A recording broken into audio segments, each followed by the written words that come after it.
Dr.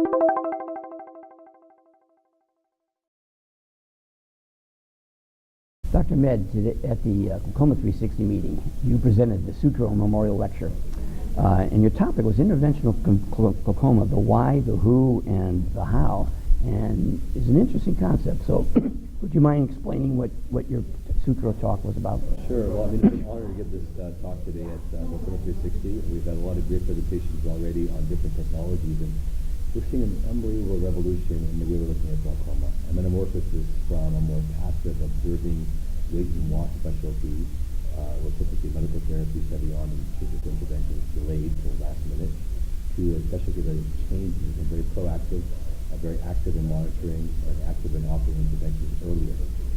This is really predicated on the need to be more aggressive with patients. The rates of blindness are so high enough, the progression rates are so high, and so my talk is on this new burgeoning field of what I like to call interventional glaucoma. And that's what we've seen in the cardiology world, we've seen in the diagnostic imaging world. I think intervening earlier with safer modalities, addressing adherence, addressing the risk and post-operative recovery with devices, for example, like drainage, micro-invasive drainage devices, drug delivery, and using a combination of both, I think equips us as interventionalists rather than passive observers watching people get worse. And I think for us and our patients, it's an exciting time. And so IG, or interventional glaucoma, I think is a field that's not here to stay, and I think it's growing within glaucoma where an ophthalmology fast.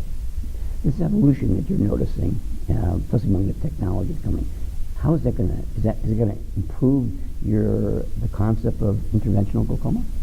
I mean, I think there's almost what's known as a chicken or the egg. I mean, the need, of course, is evident for many years ago. And if we had the right technology, I think we'd already have become interventionalists in that sense.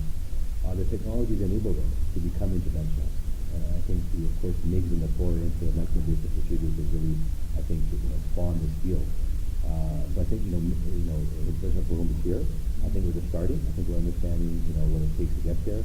But my talk really also focused on the cultural shift, which is beyond technology. It's the mentality and the mindset of clinicians, of colleagues, of patients, and industry partners. And the buzz now around this is just continuing to grow in momentum. So I think it's here to stay, and I think it's dramatically shifting and changing the way we look at glaucoma. The bottom line is, what does this mean to the clinician? The idea of interventional glaucoma, how can that translate into the doctor in the street? For the clinician, it means jumping in and intervening early in disease. It means basically getting a hold and being proactive in management. It's exciting because it's hard to just sit back and watch knowing your patients progress.